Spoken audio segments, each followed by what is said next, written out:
3 o'clock, and you are listening to Average Rants here at KNMC 90.1 FM. Happy Festival Days! I guess it's over, but It's over. mostly. Was there stuff going on today with the festival? I don't know. I didn't get an invite to the softball tournament. I'm still kind of hurt by that, though. Yeah, I mean, next year we're going to put up banners that say, please, ask your roster. We're not that bad, I swear. I actually am a very good athlete. I like to think I am. To the point that I am, oh, geez, what am I, 37? Mm-hmm. Yeah, 37. When my wife's not here, I don't know how old I am. And I'm still okay to play college hockey. That tells you. You just have years of eligibility. That doesn't mean you're going to be any good at it. Oh, I'm going to be good at it. I teach you to play. That takes a miracle. Yeah, but that's just you. You're the problem. That's why I can't get on the team. They assume we're a package deal. All right, well, what is the day today? It's 19th. The 19th. Let's see what this community calendar says. It says festival days all day. That thing right there next to your hand. Oh. Wow. I didn't even know there was a whole paper just for festival days. Mm-hmm. So we did the parade yesterday. We did do the parade. That was pretty awesome. Kids love it. So all I got to say is that we need to really coach our kids up for next year. Like, their candy dabbing skills. Oh, that was horrible. It needs work. They were so confused. They're like, oh, do I go and grab it? Right? All right, what is this? Oh, Melodious Mondays will be happening Monday, September 20th with Mary Stevens playing the piano at the Haverhill County Library. That is where it's happening, people. There's so much stuff that goes on at the library. You can also read a book. Yeah. I like how we're both on the same page for that one. How many books do you read? Tuesday, September 21st, the Burgundy fundraiser will be happening from 5:30 to 6:30 p.m. at the Eagles Club. How'd you get a shirt? I didn't grab one for you. Oh. I'm gonna hold it, Dave. I told somebody That's hurtful. So for the people on the radio, I have a KNMC shirt, and they were giving them out. Like you could buy them, I believe, and then you could win them. And DJs got one for free, and I did order one for you, but then I didn't grab it for you. Oh, so Dave probably gave it away to someone else? No, he has like a whole bunch because they got a whole bunch just for, I think it's festival days. Rocking under the Montana Sun 2021. It's 20 years of radio, I guess. Oh, yeah. It's 20 years. We've been on the air for 20 years. Feels like it. No, Average Rants. Oh. And just because we weren't here, they were preparing for our arrival. Right. Well, is that all that's in the community calendar? What else? Well, they had the meat shoot. Interesting story. The meat shoot is where you go out and you shoot Meat? No, skeet, right? Oh, okay, yeah. But I had to make the scorecards for it. Mm-hmm. And I'm looking at them and I'm like, meat shoot, M-E-A-T. I'm like, they spelled meat wrong. Like, you're going to a shooting meet, M-E-E-T. No, you apparently do shoot for meat. You shoot for... Let's play on words. Yeah, and I was like, okay. Yeah. I've lived here my whole life. Most of my whole life. I didn't even know it existed. Maybe we should start shooting skeet. Do you know what would be really funny? What? If you went to like a meet like that? Because, I mean... there's got to be some skill involved there, and if you've never done it before, it should be challenging. But if you've never done it before and you won, I usually find out, like, and I've seen this in like the hockey we do, like the beginners that have never played before. Their first night out, they come out and have like like they've never done it before, and they win. Like when you sit down to play a board game or something, and someone's like, "I've never played before." Who wins? The person who's never won or played. Because you cater to them. I don't know. I try. That's what I do whenever I play games. I'm like, I'll take it easy, and then they cheat and win. No. Well, we play games that there really isn't so much a winner, but sure. Let's take it that way. Moral victories. Wow. So, I think I'd be good at shooting clay discs as they fly through the air. I mean, I shot a golf ball. It was stationary. Yeah, but you didn't. I just wanted to let everyone know about that. The Canadian outshot an American. Oh, okay. So proud of that. Yeah. I got to take my wins when I can. Right. You're already better than me at hockey. You're better than me at golf. Oh, but everyone expects that. What about the golf thing? The golf, we're actually fairly even. It's like hit or I've miss never by- shot below 50, and you've done it like 7 times this year. Yeah. But then there's times that you beat me. Like twice. Yeah. See? But hockey, no. No, you can't beat me. I don't know. That'll never happen. Because I purposely train everyone To that be I teach slightly to be worse. slightly worse than me, so I always look better. There you go. If I teach enough people, then I'll become the best hockey player in the world. Oh wow. Slow news week, I gotta say though. It's not like there wasn't any. It's not like there wasn't any news. It's just news I don't want to talk about. Yeah, we don't like talking about this. Well, I mean, for the community stuff, there's still that Mamma Mia's playing. There you go. People could go watch that. That's happening like Thursday, Friday, Saturday. Yeah. I heard that's a good show. Right. I can't go watch theater because as an actor, all I do is sit there and go, I could have done that better. It's rough. It's rough. Yeah. So I mean, everybody knows what's in the news, and nobody wants to hear about it. So. I mean, What about the paint? I do have the paint thing. That was kind of interesting. That was So- pretty sick. Right. So scientists, believe it or not, as if there's not enough shades of paint out there, we added another one. The world's whitest paint. Scientists have created it. It's in the Guinness Book of World Records. It is the whitest paint ever. But it comes with a really cool bonus. It may actually eliminate the need for air conditioning. It's so white that it literally reflects 98.1% of solar radiation, while also emitting infrared heat. So, like if you have an air conditioner in your house, you may never need one again if you use this paint, because it literally makes your house cold. But you'd have to have a white house. White is the most common color, though. Yeah, but it's one of those things that, like, because I read a little bit about that, because I talked to you about it. You're like, no, we have to save it for the show. Right? And, you start looking around, you're like, how long does a White House stay white? About 30 seconds. So, does this paint still work even if it's got some dirt on it? you just have to get out there and clean it every Pressure morning, wash every right? day. Well, something similar to that is that a large city, and I can't remember who it was, they went out to prove that. So one of the biggest reasons that their city was hot was because of all the streets, and they found that if they painted every single street white, it lowered the average temperature of the city by almost 10 degrees. Asphalt is extremely warm in the summer. Yeah. Because you get that mirage look when you're driving down the highway. You can see the heat coming up. It looks like there's water in front of you. Right. Yep. So At least that's what I see. I don't know what you see. I see wavy lines. It's like Yeah, wavy line. Yeah. Okay. Like it looks like the road just disappears, and you're like, oh, okay. Yeah, it's still But there. you never get any closer to it. Yeah.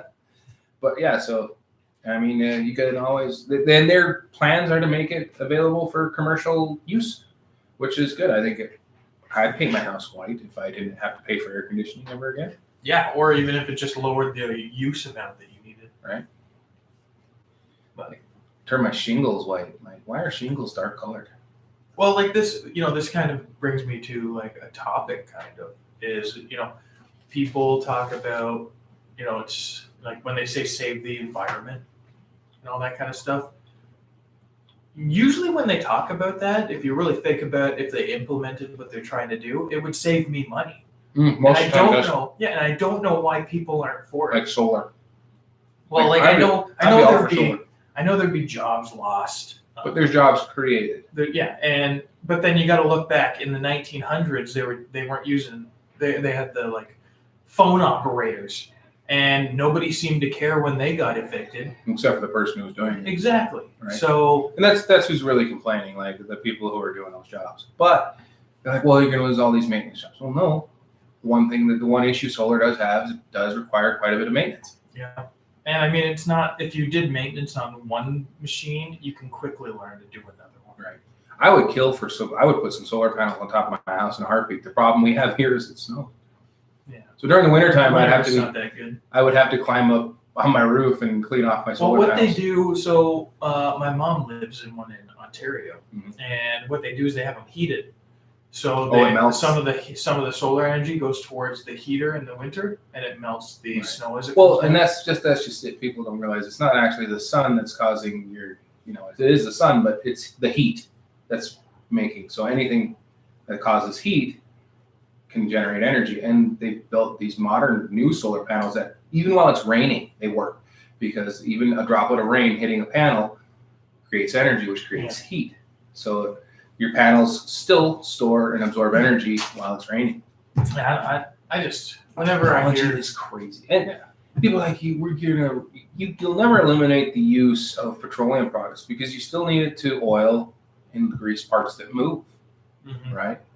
Yeah, I mean, you drive a Prius. I mean, how awesome is it to fill up your car once every 6 months? I forgot last time. I actually just had to fill it up. And I was so upset because the gas prices. I fill up my truck like once every couple of weeks, and it's like $65. Yeah, I love my Prius. I literally have no gas costs. Yeah, you do run into problems if it gets a lot of snow. You're like, I'm not taking the Prius out today. Yeah. I did. Like, we lived here for 3 years before we bought it, and all we had was that Prius. Well, eventually a guy gave me a Ford Taurus for helping him out. He needed to get rid of it, and he just gave it to me. So I used that in the winter just because it was heavier. But yeah, the Prius, I would get stuck on like no snow. Well, the good news is you can push yourself out because they don't. I was like, oh man, that's what I fell in a little ice patch. Just move it. Just give yourself a bit of a nudge. But so yeah, I would go the newer. I'm not afraid to change. Really, I kind of embrace it. Well, I just don't. Most people that I hear complain, they're worried about the jobs and stuff like that. But then I hear them also complain about how much money they spend on stuff.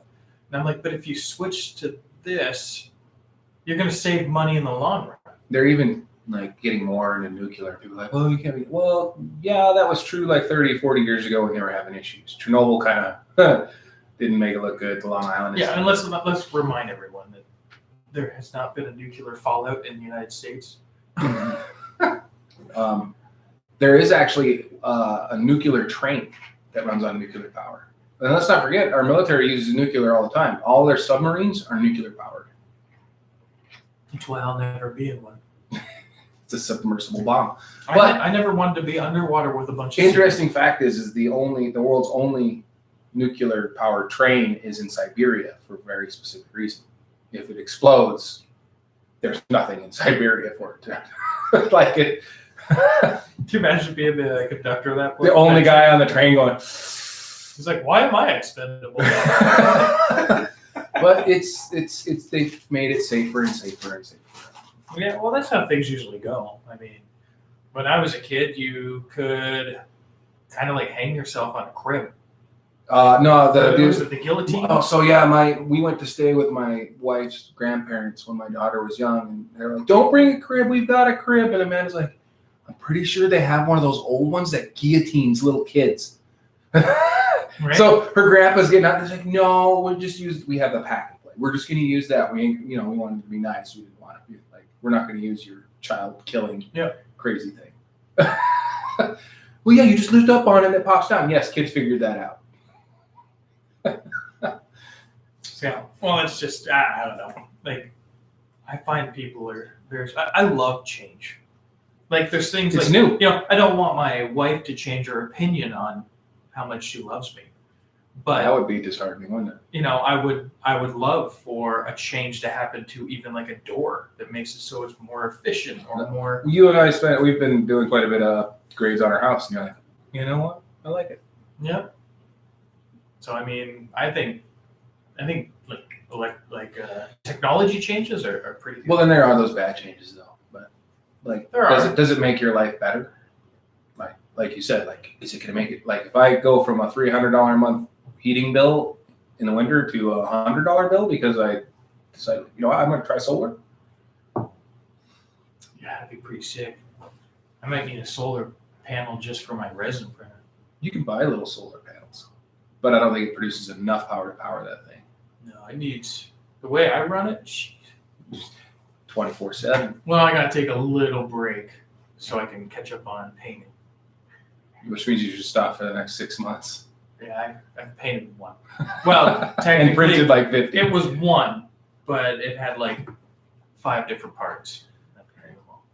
I thought it looked pretty good. Hockey preseason starts in a week, I'm pretty excited. right? We're gonna watch preseason games? I don't know. Yeah, Is hockey preseason any fun to watch? Like I watch The best part about it is I watch NFL preseason, and that's not fun.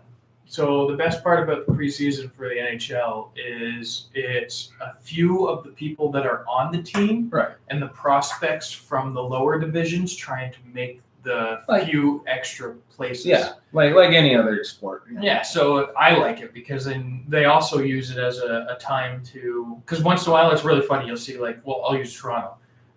They're playing, say, Montreal.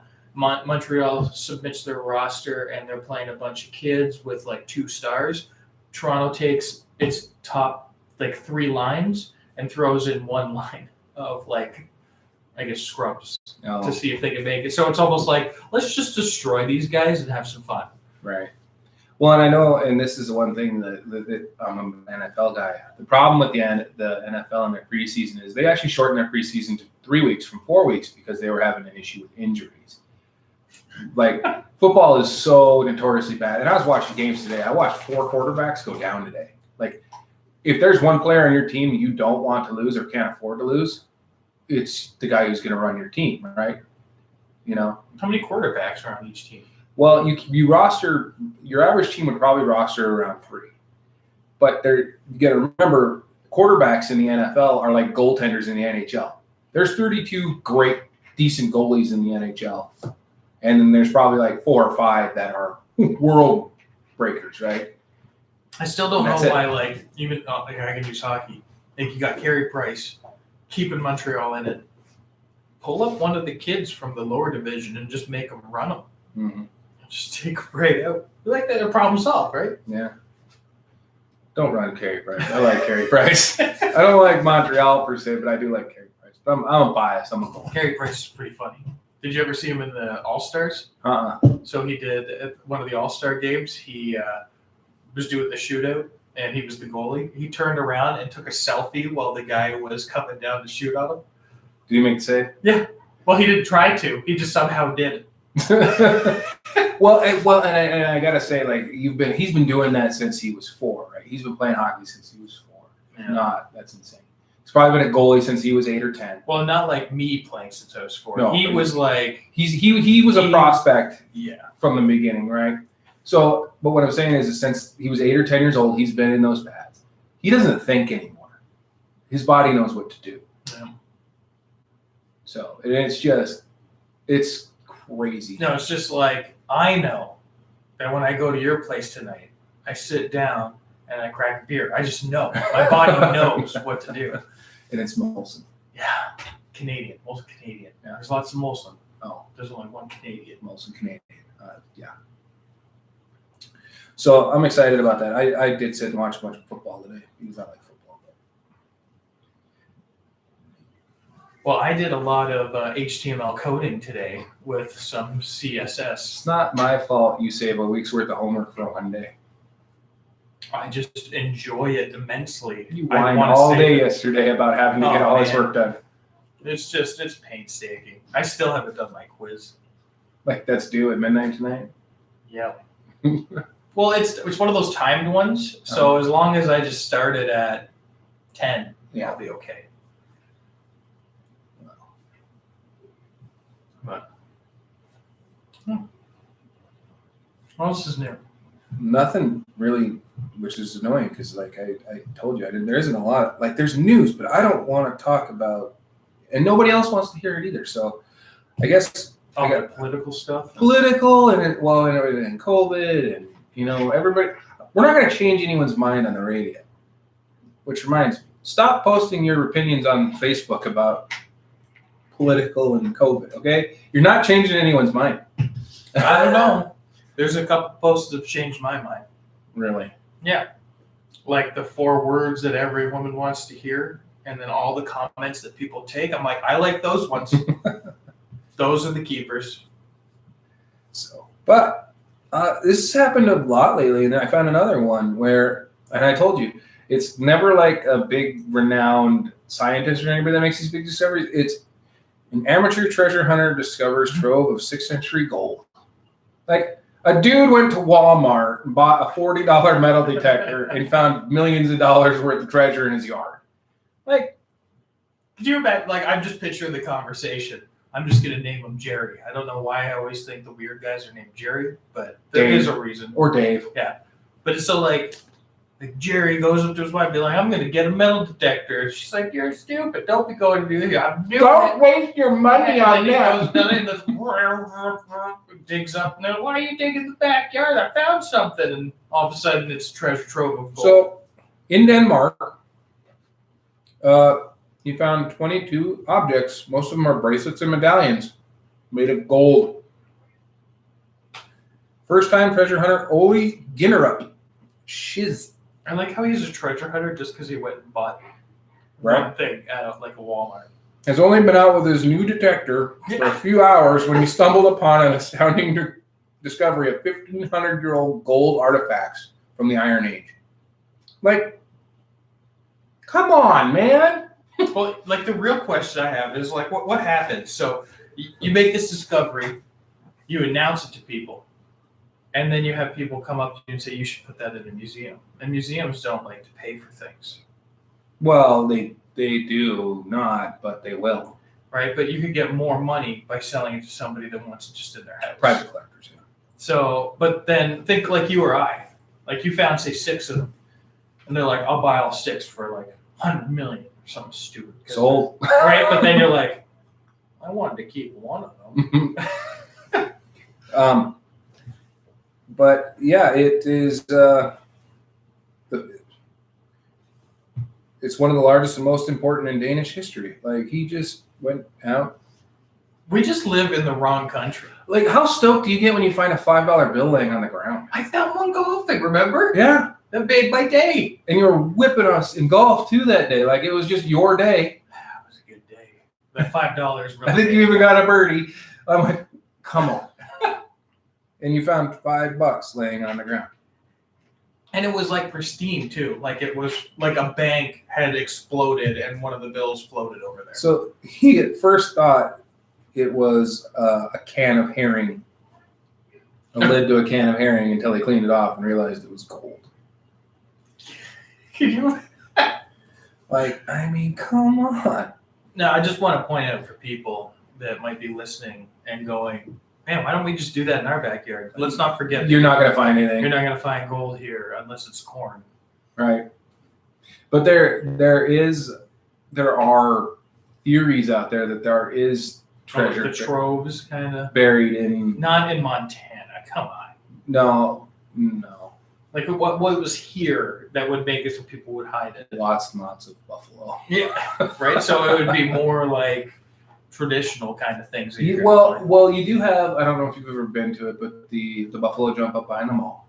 I have been there, yes. That's kind of cool, but that predates, that's Stone Age stuff. That's old school. You know, like, how do you kill a buffalo? Easy. You just let it kill itself by running it off a cliff. Well, you trick it into being feared off a cliff because it assumed, because they're a herd mentality. Mm-hmm. So when one starts running, they all go. And the best part is, I think they only had to do that like once a year because, I mean, you get quite a bit out of it. Well, you said so yourself. You don't like shooting deer from too far away because then it's hard to carry them back. Right, you gotta go get it. So can you imagine if like 100 buffalo jumped off a cliff? You'd be like, dang it. Oh, well, man. Well, in their case, the whole village helped out, so they all came. And even that, your village was probably like what, 50 people. But still, and that's food for a year at least. I don't know how they kept it though. Like They dried it. Oh, they buffalo jerky. Yeah. Buffalo jump jerky. There's your new brand name. Yeah, I bet you. I don't know. Do they sell that over at the Buffalo Jump? They should. I don't know. They better not be listening because that's copyright. We're gonna copyright that right now. Buffalo jump jerky. But no, that site is really old, and they've actually found it's even bigger than they thought. So, I was actually working at the mall one day when part of that hill collapsed again and took a telephone pole with it, and out went the power.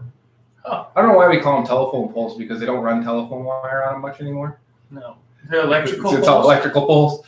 What do we call them? Telephone poles? Or they're my internet pole that goes out too often. Get on that triangle. Come on. But yeah, I don't know, man. Like it's never it's always like the amateur. And what's worse is like this guy is now hooked on treasure hunting for the rest of his life, right? Oh yeah, but he'll never find something like that. Exactly. Like you peaked day 1, 3 hours in. Like I wish I got so good at hockey. Like I was just like, oh my goodness. Like I've only been playing a week and I'm already sniping.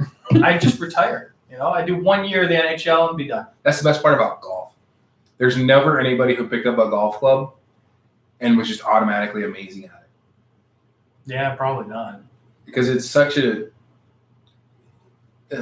like the golf swing is just so meticulous and Man, weird. today was weird when I was playing. So like I wasn't hitting like.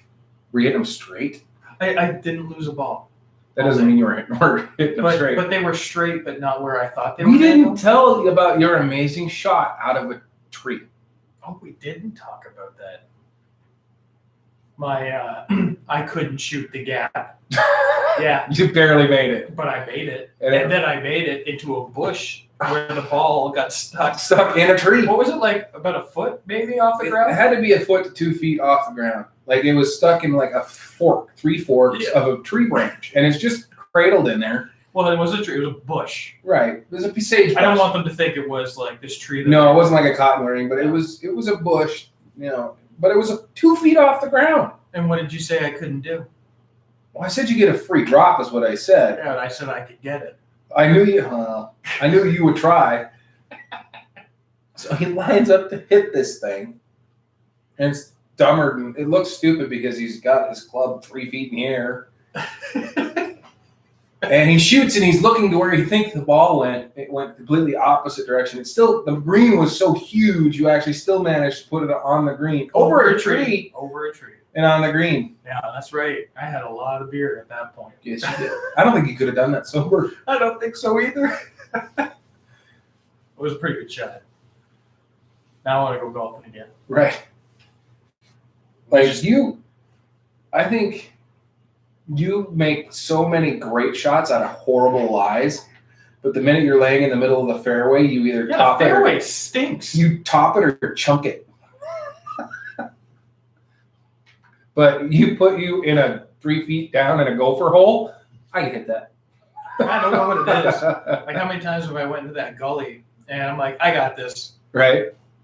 And it's for me, I think it's the I don't care as much. I just want to hit it. And when you're on the fairway, you're starting to think of like, oh, is this straight? Am I aiming right? Does this feel right? Instead of just whacking it. Yeah. Because I used to. Remember when we first started, how far I would hit the 6 iron? Mm-hmm. And now I did it today. I hit it because we played at the front tees for some fun. I went with the 6 iron on that one where I sometimes hit into the gully if we play too close. Well, you know, and I really hate that about golf, that it has women's tees. I think it's stupid. Yeah, it should just really be like it's a 36. Like your challenge rating kind of. So let's change it from an 18-hole, it's a 9-hole course, right? But every time you go to a different tee or a different pin or a different tee box, you just make it 36 holes because you got the 4 tee boxes. Yeah. Well, and you could make it instead of, because it doesn't make it. Let's face it, it doesn't make it any easier, right? Moving up to the women's, what they call the women's boxes, which are usually ahead of the men's boxes. But it doesn't make it any easier. You still have to hit it straight. Yeah. Right? Yeah, it just cuts off some yards. And I mean, so which means you got to change your clutch. But like I said, you still got to hit it straight. And I just think it's kind of stupid. yeah, they should probably just make them like challenge ratings. Yeah.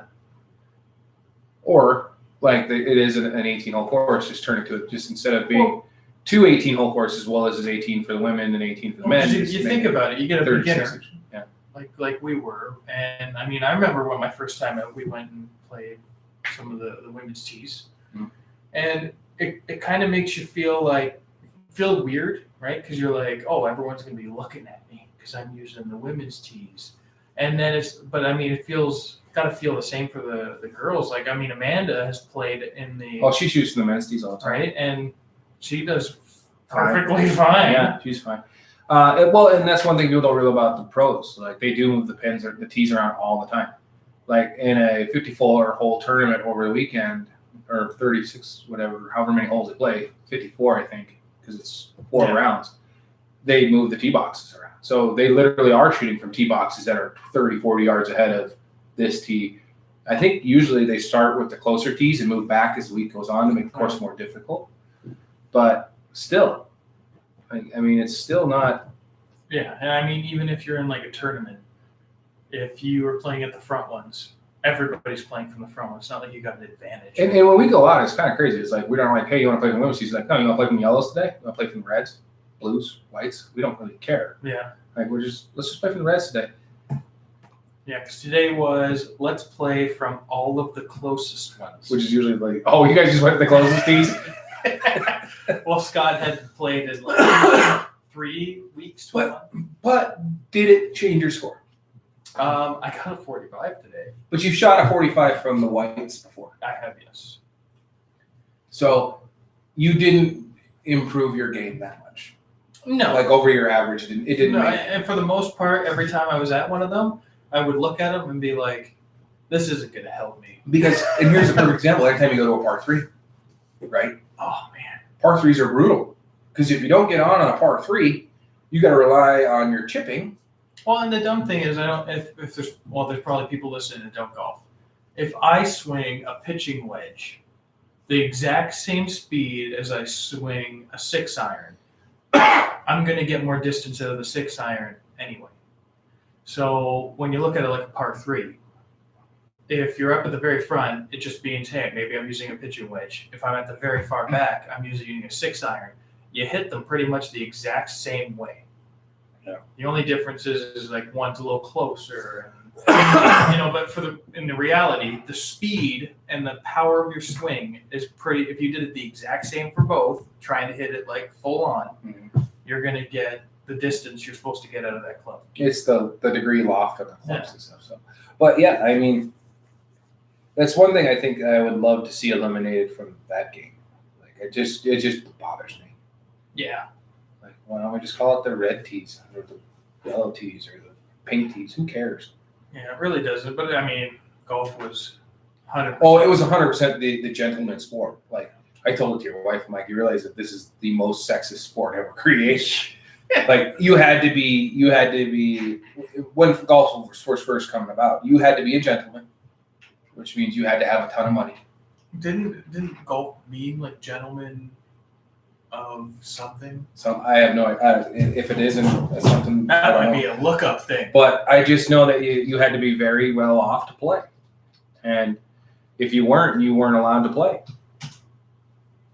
Oh, there you go. Gentlemen only, ladies forbidden is Right. what golf means. I love playing golf with my wife. It's a lot of fun. Now it's just known like it's its own word. Right. But originally it was an acronym for gentlemen only, ladies forbidden. Right. And then they created the ladies' tees, which is it's like what? Are we ranting too much about this? I'm sorry. I don't know. Oh, Sammy was just. She sent you the same thing. Yeah. So, yeah, I mean that's terrible. I mean, like that's, and modern golf isn't like that. But I mean things have gotten. I mean, and we're men, so we don't feel the same way. right. But I feel like things have been getting better and better. It's just slower progression than I would even feel it should be. Yeah. Like when anybody tells me that I can do something but somebody else can't, I want to know exactly why. And if somebody tells me it's because they're a girl, I'm like, that is a load of crap. Like, anybody should be able to do anything, and anybody can do anything. In fact, I read a story today about a lady, and I don't remember her name, but she was the first woman to cross the English Channel swimming. Oh, yeah. There were 22 men who failed before she had done it. And she was wearing a scantily clad, at the time, 2-piece bathing suit. And she did it in choppy waters, like 2 hours faster than the fastest man had ever done it. Yeah. Like, I don't know, we're just people. People, like, I don't get it. Like, your sex should have no bearing on what you can and cannot do. Well, okay, it does have on a couple of things, but let's face it, like anything as far as sports or anything like that. I mean, there's no reason why. Well, I mean, I think so. From my personal experience, and I mean, I've had to work through this with my wife. My dad was a very girls can't have male friends. Why? If they have male friends only have friends that are girls because there's some attraction. Yeah, well, that's a guy thing. I know, but that was the thing. So like, Sammy is very much gets along with guys better. For the My most wife part. as well. Well, She has more guy friends than I always just say it's because they're like tomboys. Right. Well, and your wife and my wife are the literal definition of, I don't care what anybody thinks, I'm going to do this. Yeah. I don't care what anybody says, I'm going to do it. My wife is putting on the goalie pads, for God's sake. Like, it's crazy. Like, you have to be a little off anyway. I hope Amanda's listening because I can't wait to drive her crazy. You have to be a little bit off to play goalie. Like, Yeah, you do. Got to be there's a certain part of crazy. Because you're willing to stand in there and just let people pelt you. Well, and that's why I feel like defensemen have to be a certain minded people. We have to be kind of the people that can get along with everyone, because forwards can't get along with a goalie because they just usually yell at them. Why'd you let it go in? Right? Because you sound exactly like a forward. Right. I know, I've heard enough of them. And then goalies are usually the people that have to be like, what happened?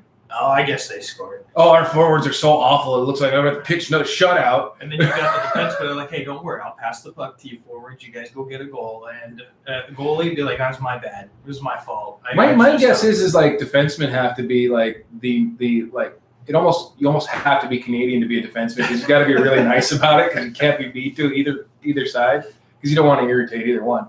I'm telling you, I can't wait. This year, I am going to work on my banter. Like, I've always wanted to try one thing. When somebody's coming down the ice and it's just a one-on-one battle, try to convince them by talking to them which way you want them to go. Right. So, like, I've never done it, but I wanted, like, in the heat of the moment, be able to be like, you going left? Are you going left? Which way are you going to go? Which way? And then see if I can confuse them. Who's your goose? Goose? Yeah. You got Maverick and Goose. Who's going to be your goose? Who's going to be your wingman? I don't know. Because all D-men have partners, right? Yeah, but I always get so many different ones. Right. I get around. Such a slut. Well, I mean, I'd like to have like a guy that you just always play D with. Right. But it always changes. Mm-hmm. Like, I've played with Mark Larson. He's interesting. He's always fun. But there's, when you go to any tournament, eventually everybody's. And let me ask you this: you play competitive hockey. When you play competitive hockey, and hockey is one of the sports where the turnover for players is ridiculous. Unless you're one of the top players on the team, you're probably looking at what, 20%, 30% turnover every year on your team, where your team changes. You get new bodies, new faces. Well, I was from a small town, but I'm talking like anything pro and above, like even. Yeah, because I mean, if you stink, you're out. Well, it's not even so much stink. Maybe you don't fit well in that system. Yeah, there's trades. Like because people don't. When the average person sits down and watches a hockey game, they don't see a system. They see what is going on. They're skating in circles, right? And they skate in circles. Yeah, and then that's why a lot of people around here just skate in circles. Right, and they're not sure why they're skating in circles. But it's that there's actually a method there, man. But certain players play better. When you were playing in Georgia, did you ever play better with a certain guy than you did others? Because you guys just when I went down to Georgia. Because you guys just knew what each other was doing. I played on, so we had lines, and I played with my line, and then once they got to know me, then it would be, if a certain thing came up, like, They needed a defenseman that could skate, then they throw me out there. Or if there was like a power play, because they knew that I loved the five, like when there's only 4 of you and 5 of them, because I love trying to get a goal on them when that happens. Because the way I feel like, and it's in most sports, like you see it in any professional sport, there's guys that can always rely on one guy. Like they know where they don't even have to look. I know he's going to be there. That's what it was like when I was a kid. I had a friend, his name was Dave. It didn't matter. Like if you were going to do a dump out, you knew he was waiting for it. Well, I was a winger then, and he was my center. No, he was the left winger. And I just knew every time I went into the corner to get the puck, and we were in the other team's zone, I could blindly throw it about 3 feet over in front of the crease, and that's where he was. He was in the front of that. He was always there. And I told him that if he wasn't there when I went to the corner, then I was going to look stupid. Uh-oh. I always feel like Do we ever play music anymore? Not really. Yeah, we talk a lot. Like, that's the whole point. I guess we could. But if you're listening on YouTube, it doesn't really make much sense. I mean, we could play some Tay-Tay. My wife would like that, and my kids would, but I don't think yours would. Your wife has something very, very... Did Tay-Tay hurt her in a different life? I honestly don't know. I've tried to ask her, and she's like, I just don't like her. But this is what drives me crazy. I'm not a Will Ferrell fan, and she just grills me. How can you not like him? Well, how can you not like Tay-Tay? Yeah, it's different. It's not different. That's what I find crazy. Like I'm trying to figure out how it's different. Because Will Ferrell's actually good. I'm just talking. She was actually good at what? Acting like an idiot? Because he's really good at it. I get upset when we're in the car and like one of my songs that I like from her comes on and she's like, "Burp." Dang. Because like they're not on when I'm in the car by myself. No, so you can't just sit there and just blast it while you're in the car by yourself. Like Red. I like Red. Well, we could play a little on the radio. But no, she'll turn us off. She would turn us off. She's already told me if I ever played any of this, turn us off. We could play some Weird Al. Oh yeah, we could do that. I guarantee. So I mean, you do have Spotify loaded up. I'm not sure. I actually have Weird Al radio. So we'll play a couple of songs. But if you're watching on YouTube, we're sorry. We're sorry. What should we play? White and Nerdy. White and Nerdy? Yeah, we got that. All right. Here it is. By request for music. White and Nerdy. I can't hear anything. So what should we talk about? To you YouTube listener, I think there's only one. And it's probably our wives. I'm nerdy. Because I don't recall having a radio in the house. So I don't know where they're... I don't know. But I can't let that play or otherwise we'll get banned off YouTube. What play? Through the speakers. Oh, so get the copyright. Right. It played on the radio. Yeah. Holy cow. What? 48 blade pen knife. I don't even know what that is. So, have you seen anything worth talking about? I only saw that paint, and I was so excited to see that. And you're like, "Yeah, I know about that. We have to save it." But damn it! Right? Like it was. I don't know. Like some of the stuff that you never think about that people are trying to develop. Like they spend hundreds of thousands of dollars a year on potato chip research. Can I get a part of that? Yeah, I do. I will test daily. Yeah, they're like, what does that taste like? It tastes like dog shit. Yeah, we're trying a new one. What flavor was it? Dog shit. Oh, well, you nailed it. Why would you do that? We throw it to one new guy. Well, no, think about it. Because remember when the Harry Potter movies came out and they gave the vomit flavor? Who does that to people? Well, they have that, and they make it look just like the popcorn flavored one, which is amazing. And you're like, could be vomit, could be popcorn. The popcorn one, the best one. Why? Right? But it is. It's like the most amazing one. I know, but I eat popcorn and I don't like it. No, but you eat that. You're like, that's amazing. That's just like I don't really like eating bananas. Banana popsicles are legit. The best thing on the planet. But you said it was because they were. They based the flavor of the banana popsicles off of a second species of banana, which went extinct 40 years ago or 30 years ago. Because, well, I don't know why. but apparently there were 2 species of banana at one time. And Clearly, everyone liked the taste of that one. That's why right, it's extinct. yeah, right, and now all bananas are basically clones. So I get. I mean, that's my understanding of it. But yeah.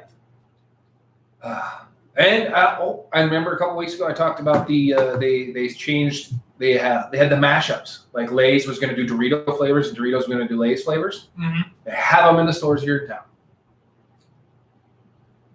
I seen them at the gas station the other day. I didn't buy them because it was 6 o'clock in the morning, and I'm like, I want breakfast, not potato chips. Is White Nerdy over already? Yes. Wow. So I put on YOLO because I know that my wife likes that. What's YOLO? It's Lonely Island. You only live once. Well, I know what YOLO stands for. No, but they made a song where YOLO's like the traditional one is you only live once, so do everything you can before you die. Like take some risks. Right. This one's like, well, you only live once, so be protective. Like hide in a box. Don't do anything.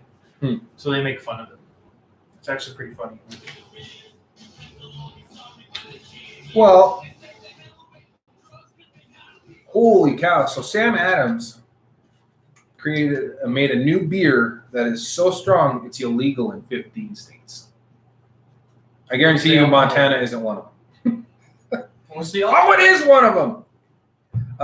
It's Sam Adams is launching a new limited edition of beer, and it packs a punch because it's illegal in 15 states. Even places where the brew can be sold, it might still be difficult to get your hands on it. Sam Adams only brews about 13,000 bottles of Utopias every 2 years, and it's expensive. The suggested retail price is $240 for a 25.4 ounce bottle. No, thank you. Yeah, I wouldn't want that much beer. Like it doesn't say what it's. Oh, it's 28% alcohol by volume. I mean, that's almost ethanol. Like anything with that much alcohol in it can't taste that good. I don't know. I like absinthe. Oh. No. But not like the... Have you had the real absinthe that you can get overseas, or have you had the wimpy American version? I had the stuff I got in Canada, and it was like 93%. Does it make you hallucinate? You can't get that there. Exactly. So you didn't have real absinthe. You had something that they call absinthe. We had everything. It's everything that's in it without the wormwood, because that's what makes you. Mm-hmm.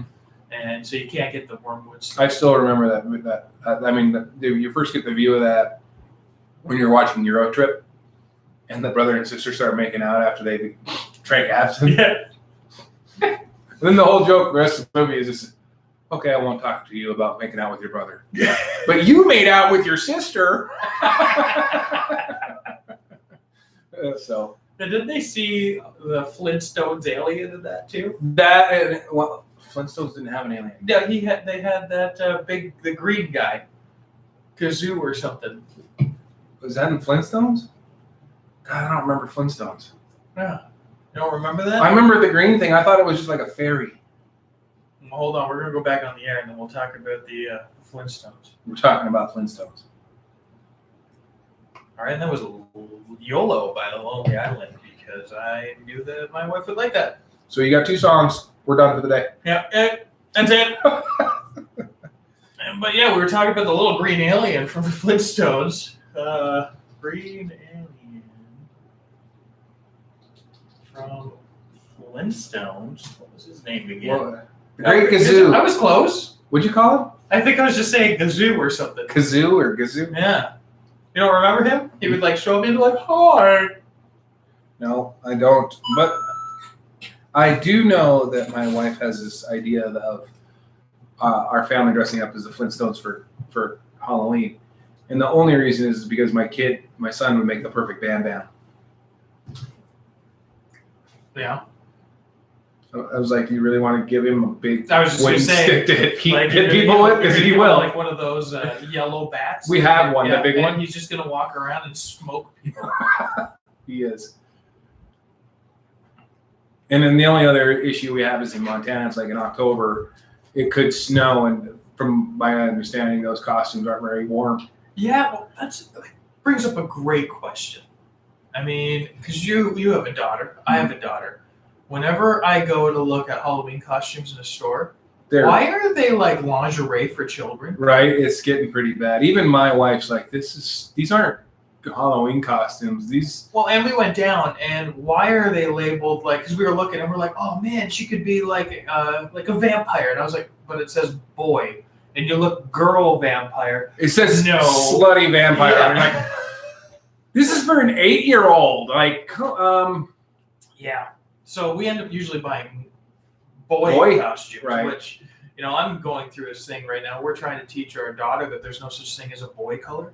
No, there's no, like... Because something's happened, and I don't feel like we did it. She would ask us what our favorite color is, and I like blue, and so now she's assumes blue, green are like boy colors. Yeah. I just like colors, but I mean, you do gravitate towards certain colors. Well, I've started telling her that I like pink. Right, and there was always feel like, well, you could always go yellow because it's neutral.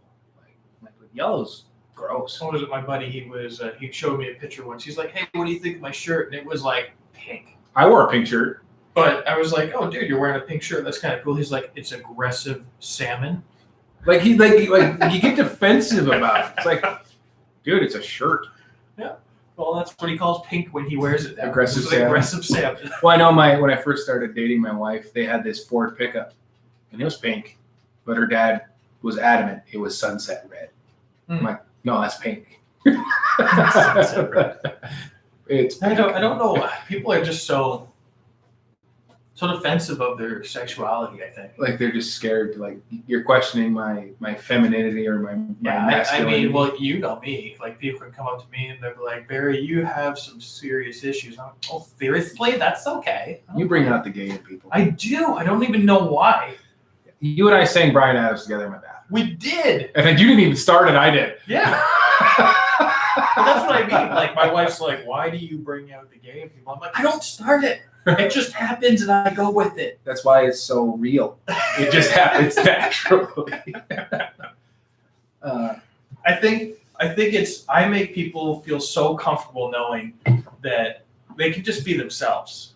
And if it ever goes too far, I'll tell them. I think that's true to a degree where everybody thinks that they're okay and they don't care what other people think. I don't think that's 100% though. Everybody cares what everybody thinks. Everyone. Like, so. Otherwise, there would be no trends, right? Well, I mean, we went and did that rock lotto. Right. And I am my own worst critic. Everyone is. So I was like, every time I heard myself sing, because they have a recording of it, I'm like, that is horrible. And then, of course, today I told you about that lady that went and posted and said, oh, the band sounded great. The singing, man, not so much. What good does that do? Like... Well, but for me, I looked at Sammy, I was like, see, I told you it sucked. Well, my point is, on something like that, where it's just people who get together to have fun, they're not asking to be critiqued, right? Well, and the other thing, too, is, and the hard part is, and one guy I talked to, he didn't even know. So at the end of it, I went and I got some water for Persephone, and I got them some food. And this guy came up, and he was like, oh, hey, you did a great job up there. He's like, the first song... wasn't really that great, but he's like, everything else was really good. I liked it, and you guys did a pretty good job. What song did you guys do first? We did Blinding Lights. Oh, and so I told him, I said, yeah, the hard part, because he said it didn't go with the way we sang. Right. And I said, the hard part is we didn't get to pick the songs that we wanted. And he didn't realize that it was kind of randomly given to us when we had to do the songs that we got. It would be way easier for you guys to pick songs that you knew your vocals fit. The way the band played, right? So. Well, and we had, five practices. Yeah. You had a lot of vocalists too. Well, one guy never showed up. Yeah. But I mean, even your guitar players could sing. I know both your guitar players.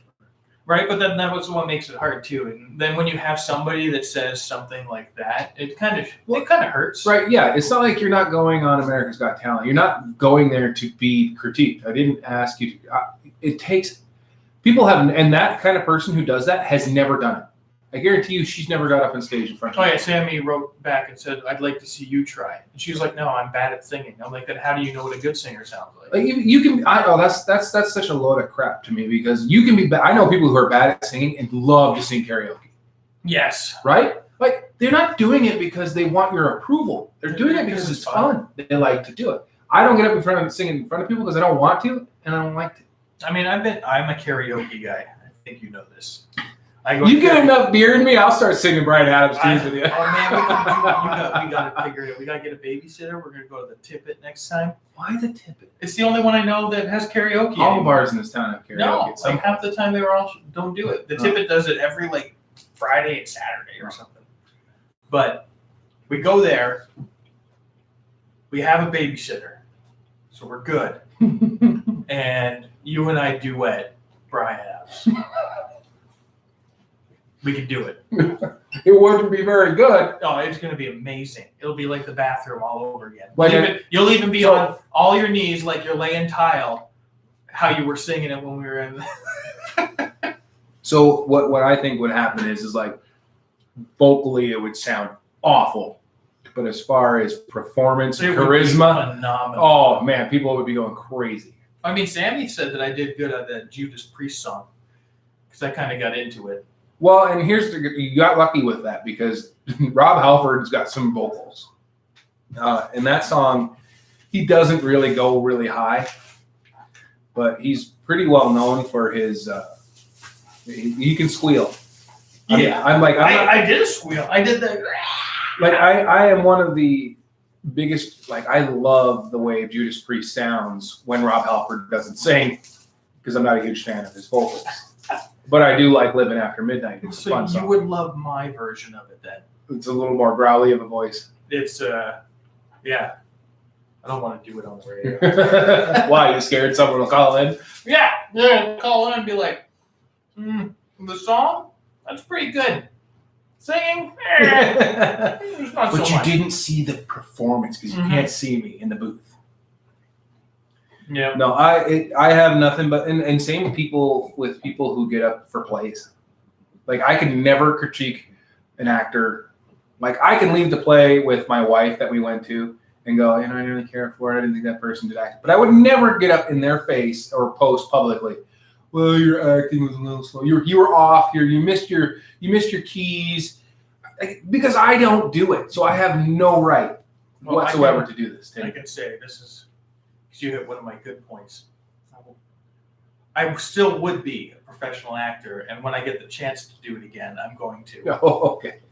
Because I was in Vancouver, but then I couldn't when we moved here. Just so everybody knows, the definition of being a professional means you get paid to do it. I was one credit away from being in the Actors Guild, which would have made it so I could have moved down here as a professional actor. Mm-hmm.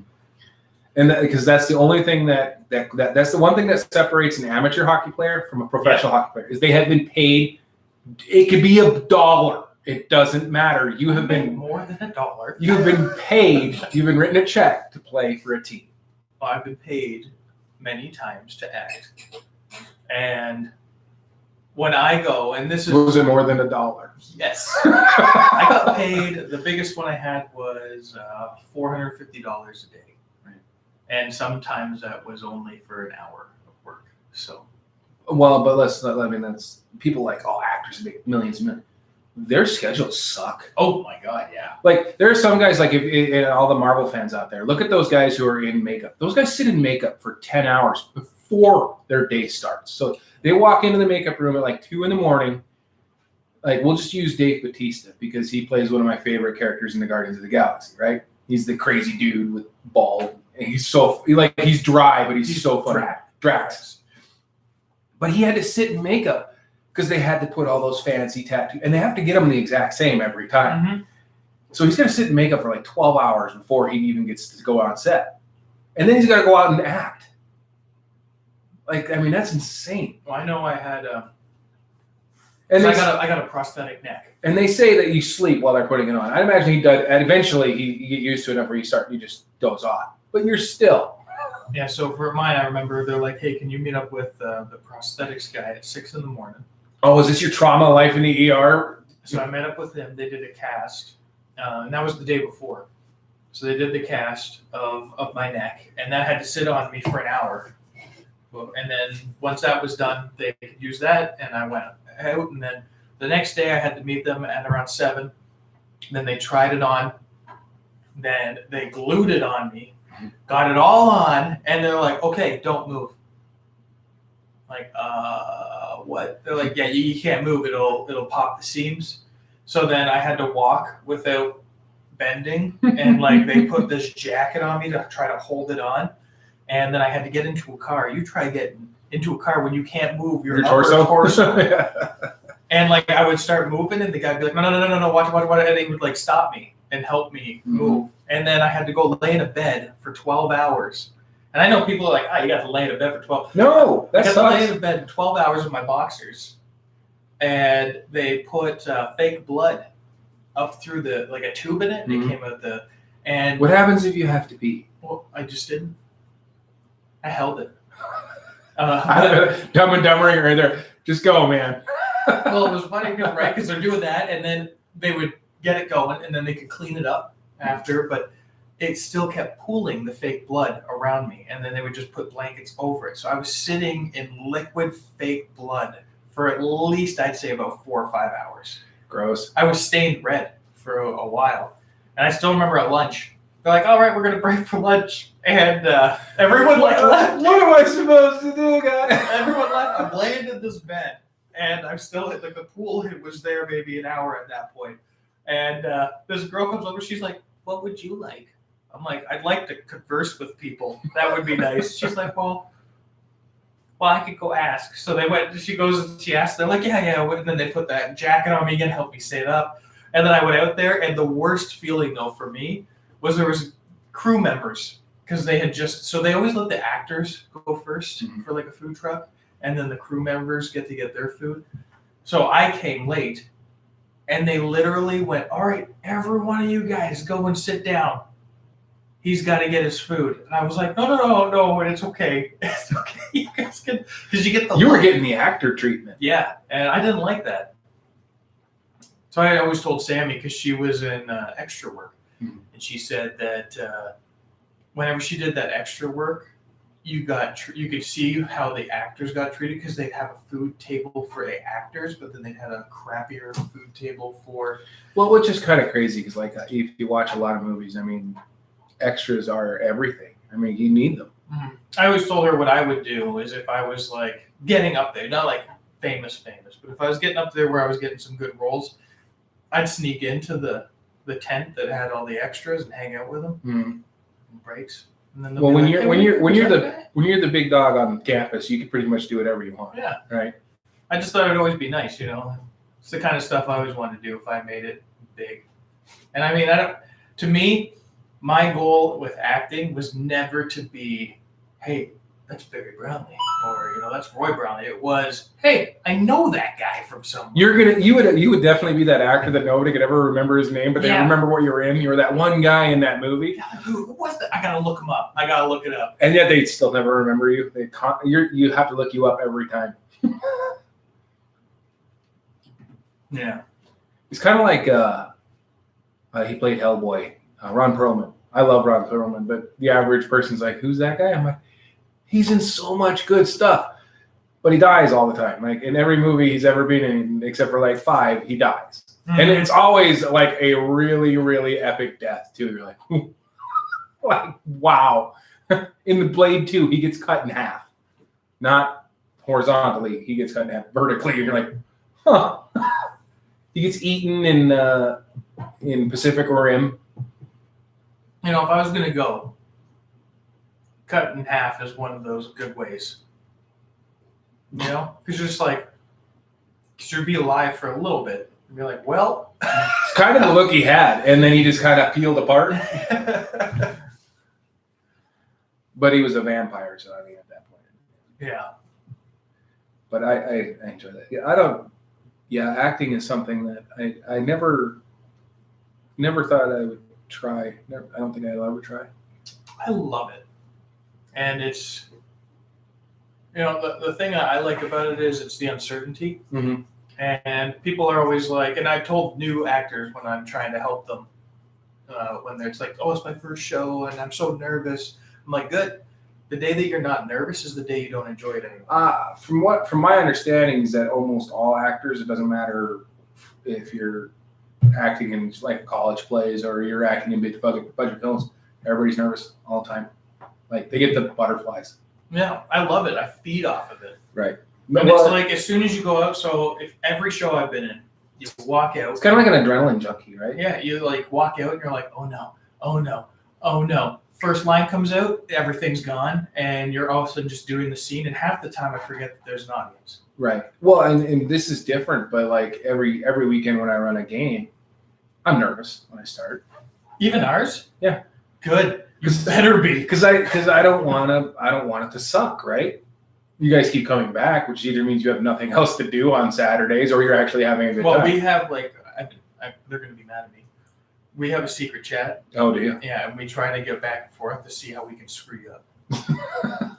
But like last night's campaign there was no battles whatsoever. It was 90. Those are almost my favorite ones. Like RP, and which I guess you could break it down into acting. I had to play like 12 different characters. Well, actually, you played one character for a really long time, but his accent would change constantly.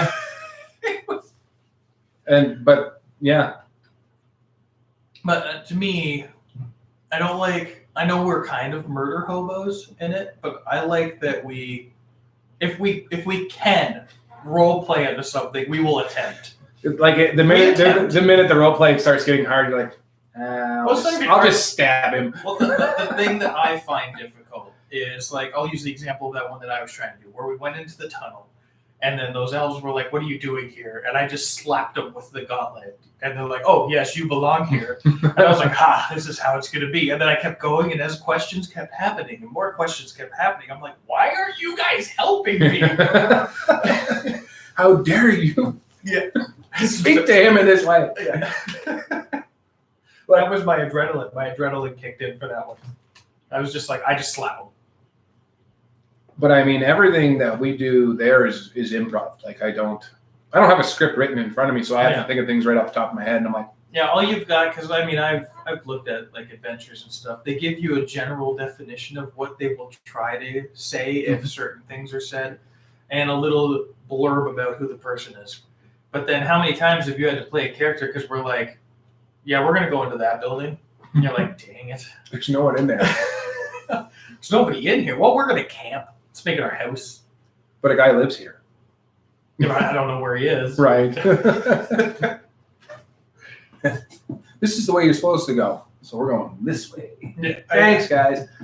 Well, like last night with the dragon stuff, I was just like, well, because like I sat there and I was like, yeah, well, my character doesn't need to sleep. He just has to meditate for 4 hours. That's a long rest. And you were chit-chatting with like a 10,000-year-old. Yeah, and then when you're like, oh, well, what do you guys talk about? I was like, I don't think you want to go through this, Derek. The fun thing is that well, I know, but everyone else would have been like, just shut up. And I honestly, and this is one of the best parts I love about running a game, is the one way I will get people to get more engaged and is I will literally take them out of their comfort zone on purpose. Like I've done it before. And then they start really getting into the game. I will literally take them out of one-word answers. Yes, no, I want to go here, I want to go there. And I will literally... How are you going to get me out of my comfort zone? You have no comfort zone. I will literally just start role-playing right in front of them. So they have to do something. They like... and they get that deer in the headlights, and I'm like, just go with it. How would you answer? Man, if we could do it where we dress up, I'd do it. You can dress up. Yeah, but nobody else would. Maybe I'll do it. What would I dress up as? Oh, no, you know what I'm going to do? Like last night, I'd have to have 5 different dragon heads, which would have been sweet. I'm going to show up to the next one dressed like how I think Karnak looks. So I'll just be the shirtless barbarian. Oh, so that's kind of cool. I don't know if I saw that. Yeah, those that I was telling you about, Kayla's pads. They were pro stocks, and so yeah. Yeah, so we have a goalie, female goalie in our adult league that is letting my wife borrow her pads, and her pads were made for a professional goalie. Which isn't, they're not hard to come by. Because still cool. That's right. Yeah, they're expensive. but a lot of times you can find them sometimes cheap. But what happens is, and what most likely happened is this goaltender had these pads made for him for a certain team. He got into them, and for whatever reason, he didn't like them. There was a small defect. Because once you hit that level in hockey, you don't buy your equipment anymore. It gets custom made. Yes, it does. And so you're like, I'm going to a new team. I get a setup. Like, that's why I want to be. That's where you want to be, like in a big city where you can just be the e-bug, the emergency backup goalie, because they have to get you pads. Mm-hmm. So you get your own sweet set of pads with whatever you want. Can you imagine? And I saw this the other day. They had a walkthrough of, I think it was in Montreal, of the locker room. Sticks. Like, each player's got like 50 sticks. They don't even care. Like, they got $300 sticks for these guys, and they're just walls and walls and walls of sticks. Well, and they're all actually more probably custom made ones, so they're because most sticks, if it says like CCM, it doesn't mean it's I felt really bad because my wife was looking for a new stick a while back, and she's like, "This is the exact stick that Kane uses," and I'm like, "No, it's the stick that Bauer wants you to think that Kane uses." Well, what they do is they do take professional stick, Yep. they get an estimate. It's never the exact, because they wouldn't be able to have that mold. Nope. It's like a copyright mold almost. Right. But what they do is they take that stick and they wrap it. Like, Kane has used the same stick since he came into the league because he likes that stick style. Switching a stick on a hockey player who's used to the curves and the bends in that stick is like changing golf clubs. Like, you're going to screw their shot up and it's going to go crazy. Yeah, I mean, I switched to a square toe. But stick companies, they come out every year with new sticks, man. This is the newest stick. It's the best stick. They're using this stick. They're probably not, but they're paying. Bauer's going, we're going to pay a lot of money to say you play with this stick. And we're going to wrap it so it looks like this stick, but the toe is still the same as the original one from like 8 years ago. Yeah. So don't let them fool you. Well, because like the way that people find this out, and I've done it, you get sticks that were damaged in like a game, and then there's companies that buy the broken sticks, cut them, and then repair them. And I bought a couple of those, and even with those ones, you can tell that there's another. There's a couple of wraps under there. Yeah, there's wraps underneath it. And you're like, huh. So yeah, you might be using a Matthews curve. It's similar to what he uses, but odds are his is got about $1,000 worth of tweaking to it. Yeah, but I mean, it's still fun. Like, I know I like the Crosby curve, and I use that one, and I use the Black Strong one, but they're both pretty much the same thing. They're just different names. And they might have, and this is going to get really confusing because I imagine a lot of our listeners don't know anything, and I don't know much about sticks, but each stick has a different lie. Yeah, that's just like your height. Yeah. So if your degree of bend. If you're a 6-foot player and you had a 5.5 lie, it's not going to lay flat on the ground. No. And goalie sticks are the same way. And when I first started, I just bought blind. Yeah, because I use a 6. I like the 6, and that doesn't lay flat for me. But the way that I am in my hockey stance, it lays flat. But fine, and in any sport, and this is back to the topic of that really cool is get what feel like. If you're a beer leaguer, get what you can afford. Hockey equipment, let's face it, is expensive. Yeah. No matter where I mean, you can get, like, and I've told people, like, I've played with $300 hockey sticks that were repaired. Right. So they only cost me $70. Yeah, and at our level or my level that I play in non-competitive, your odds of you're breaking a stick are pretty low. Yeah, unless your stick's 5 or 6 years old. I mean, it's been in and out of the rink. It's been smacked a few times, and you're running into the boards with it. It's going to get some stress fractures, and eventually it's going to break. I mean, I was blessed last year by my wife letting me buy like an almost $200. And you left it in my garage. I held it for ransom. I know, but it's you were like nervous, like no, that's my stick. I'm like, it's in my garage. I've always found cheap sticks, right? And she let you get new skates too. What'd you do? Well, the new skates were supposed to be because I wanted some that were better protection for when I play with slap shots again. See how well that went.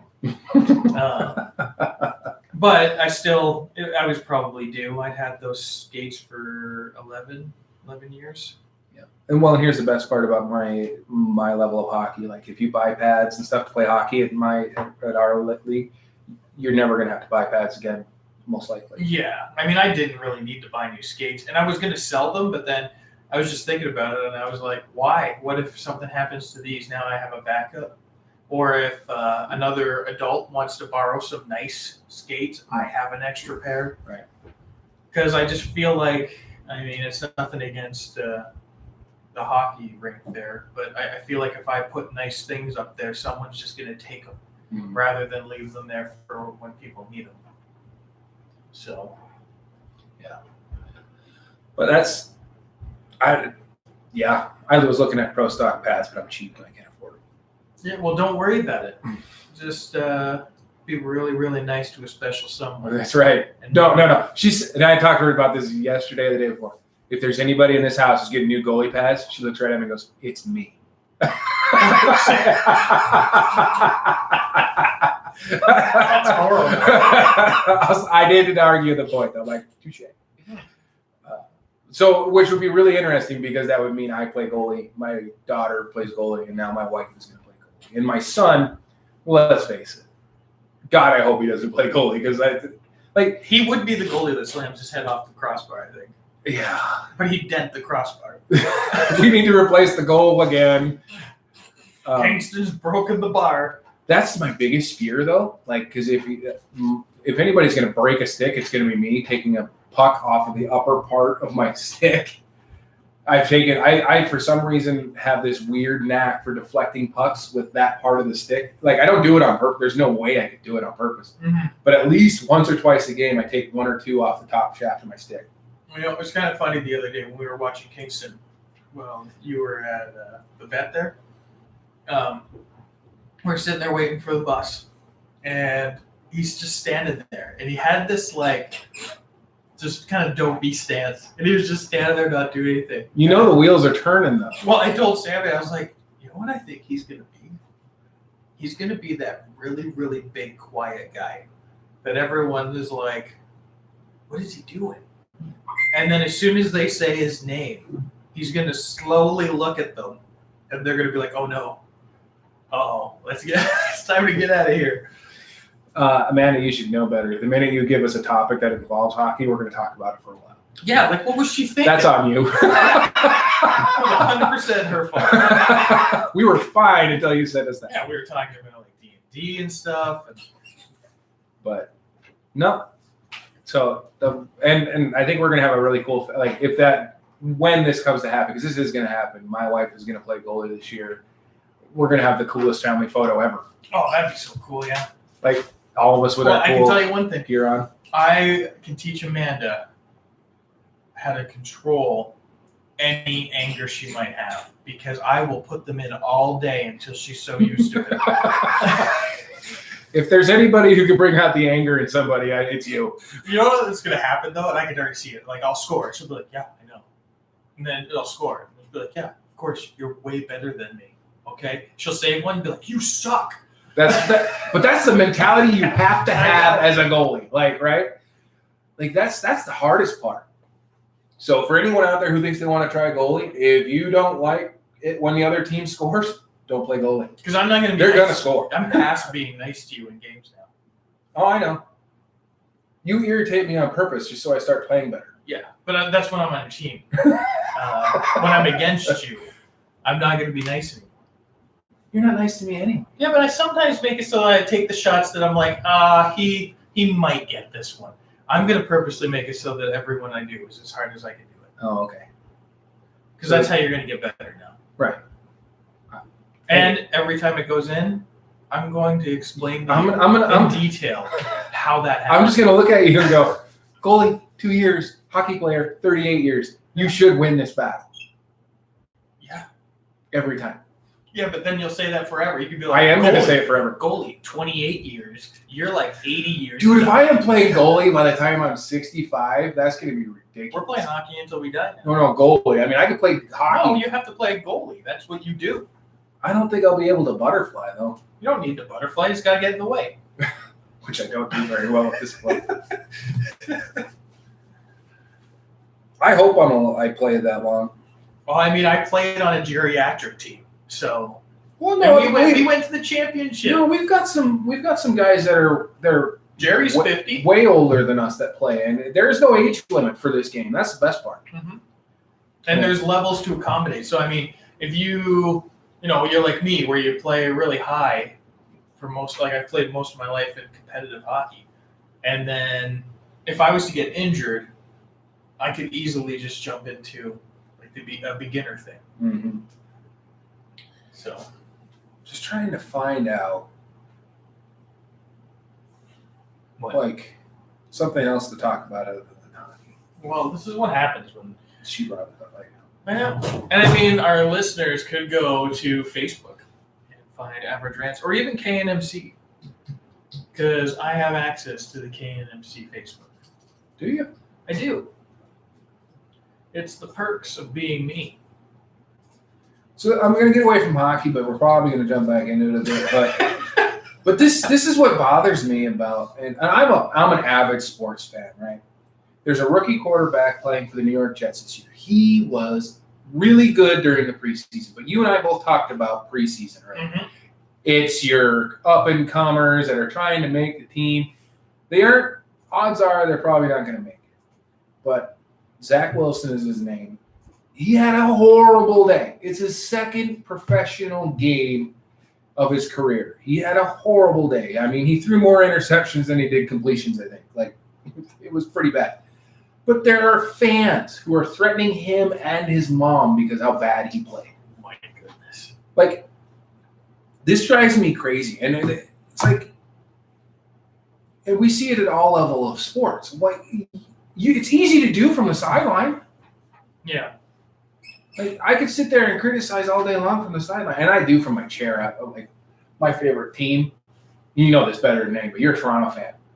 Like, whenever you watched old man get the puck last year, Joe Thornton, you're like, when's he going to turn it over? And he did. He turned it over every time.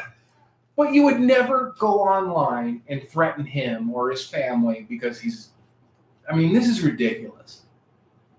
Were you watching what I was doing? No, I wouldn't do that. That's stupid. And then this is what else, like another thing that goes along with it. Like players who play for teams for a long time, right? And then this player is like, well, I could go be a free agent and go play for any team I want. Or I could stay here for less money. Yeah. The people who burn their jerseys because they left their team. Like, what's wrong with you? I dislike Montreal. How much would you dislike Carey Price if he decided you want to play net for the Toronto Maple Leafs? He's no longer part of Montreal, so he's fine. Carey Price? Yeah. Did they release him? No, like if he went and played for Toronto. Yeah. Okay. So you have your goalie and you have him, and you could rotate goaltenders, and you would have. But I mean, what I was saying is, if somebody came up to me and gave me Perry was the one that injured Tavares. Right. If somebody was like, "Here, take this Perry jersey, and I'll let you burn it," I'd be like, "I'm just going to keep it and hang it on my wall." Right. Is that cool? Is that because it's a cool jersey? Yeah. Right. Like I have an Ottawa Senators. I have a perfect example. Right. I'm a Minnesota fan. I've been a fan since I was little, and the team I dislike the most in my division, the the Cowboys because they are overrated. But the team I just hate watching my team play is Green Bay Packers. Like, I can't stand it. Well, from my generation, the best Green Bay Packers quarterback was Brett Favre. Well, he got traded to play for New York because he had a no-trade clause into his own division, so you couldn't go play against him. They probably do this in hockey, too. So they're like, well, we don't want to play against you, so we're going to trade you a team where you might play us once or a couple times a year, but we don't have to face you. In the NFL, you face your own division teams 2 times a year. In NHL, you play each team 4 times. So it wouldn't really matter, right? No. But you still wouldn't want them in your division because if they beat you and you end up losing rankings in your division. It just depends who you're getting. But anyway, so what he did is he went to the Jets, right? He had an okay season, got injured, retired again, which invalidated his trade clause that he couldn't be traded to a team in the North. And we picked him up. I became an instant Brett Favre fan. You couldn't give me a green jersey. No. I'd be like, you can go. I wouldn't burn it. I would sell it. here, it's green and gross, unless it's got his signature on it, then I might keep it. Yeah.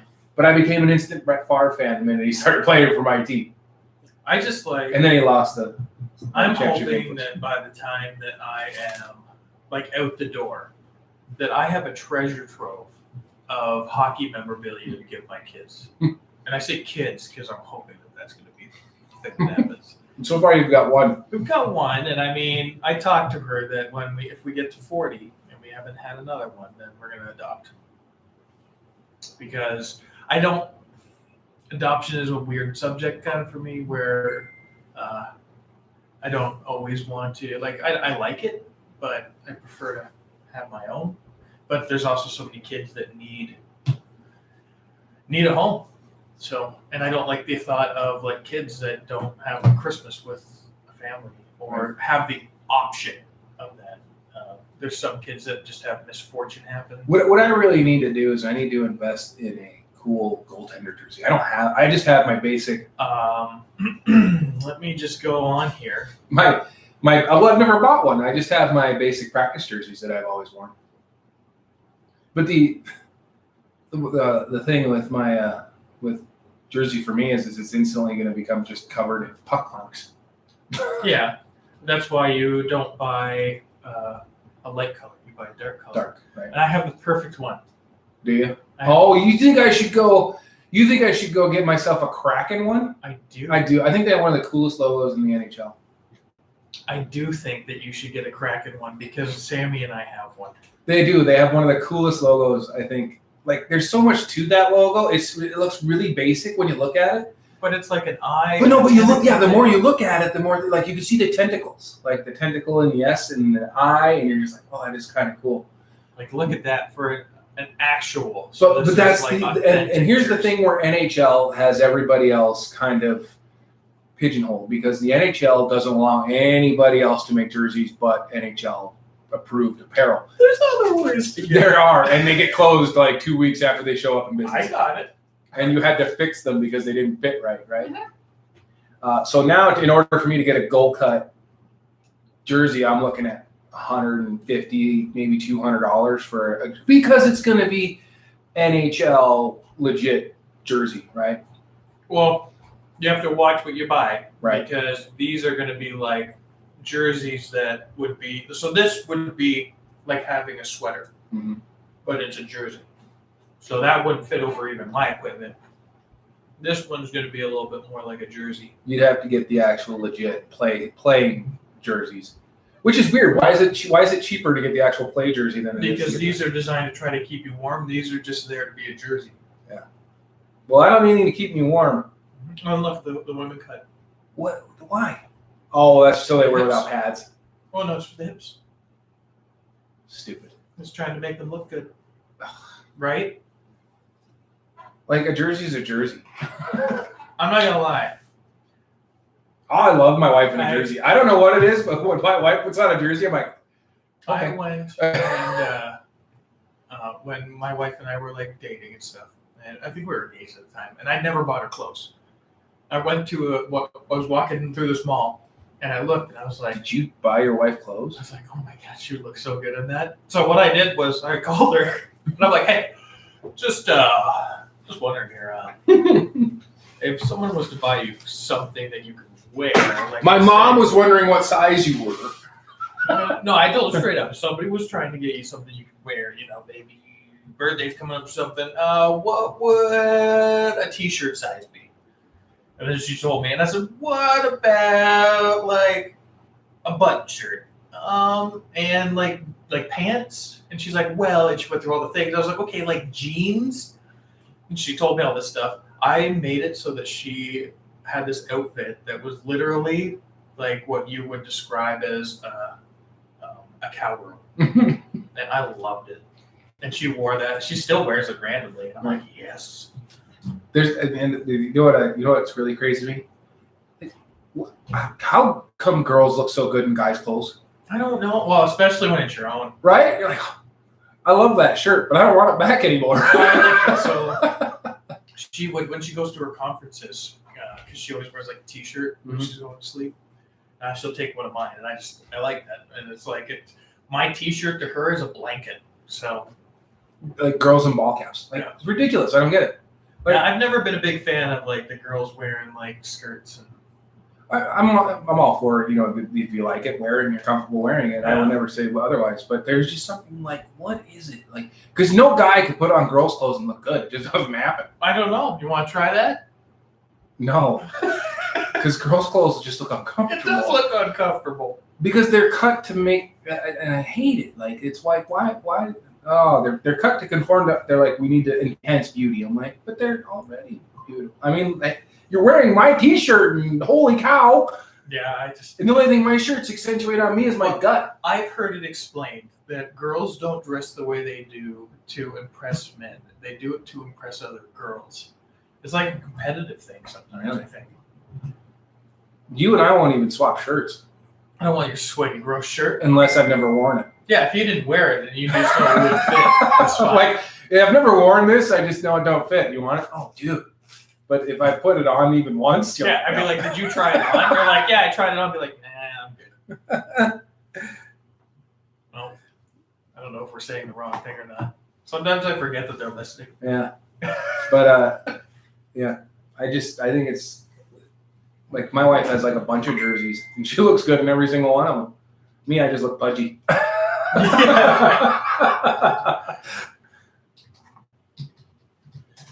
See, just trying to see all the places that you can get a Kraken jersey. We apologize. You're not girls. You're women.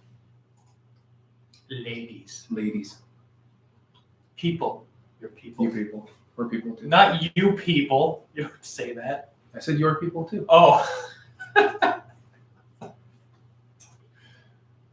No, that is a cool jersey though. It is. Yeah, see, we even got like one like this where it looks like it's like, but it's like 50 some bucks, so you know that it's just that quick. Uh-huh. But it's pretty nice, and all I had to do was I just got him to increase the size. He did a pretty good job sewing it up. Oh, that's kind of neat. I like the baseball one right next to that one. They do it in the baseball style. That would never work for hockey, but yeah. Yeah, because we're all Kraken fans this year. As long as we're not playing. As long as they're not playing the team that we cheer for. Yeah. 4 times a year, so 8 times a year, we're not Kraken fans. Yeah. Well, I can be. So like when I come to watch you Kraken versus Minnesota, I can be like, come on, Kraken, and you're watching Minnesota. So what's the point? It's just to make it so that I thought that it would be kind of fun. Because you're like, oh, if we just root for the Kraken, we won't have to root against each other's teams, but you're still going to root against my team when we're playing against the Kraken. Yeah. Well, it was more along the lines of this. If Toronto's playing a game, you're not always going to want to watch it. I watched every single Toronto game you wanted last year. If I went over there and Minnesota was playing too, you'd want to switch between the two. No, I wouldn't. You know why? Because my team disappoints me. Well, so does mine. Yeah, but it doesn't hurt my feelings when you're just. I just thought it would be like an excuse to be like, oh, we've got to hang out because the Kraken are. Why don't we just double box it, man? Just both disappointments on each side of the TV. Does your TV do the dual box? If I use the computer, I could. Yeah, there we go. We'll just have both of them playing, and then we'll be like, what are you guys watching? Disappointment. You'll be watching the Wild game. I'd be watching the Toronto game. Just tell me how it's going. It's awful. I don't know. I just feel like we're going to have even more disappointment cheering for the Kraken, too. Well, they're a brand new expansion team. Do you think they're going to be as lucky as the Golden Knights? Well, the Golden Knights made a pretty sick team. Like, I knew people on that team. Like, not personally, but like I knew. Well, the thing is like they didn't go out. They had a really interesting style of like, for expansion drafts for hockey, you're allowed to go pick players off of other teams. But your team is allowed to protect 5 players? Yeah, it was something. I think it was a little bit more than that. They're allowed to protect a certain number of players, and then they can't protect anyone else. So, yeah. But there is ways around it. Well, yeah. But what the Knights did is they went around and they just pulled guys off of their second lines and put them as their fourth liners.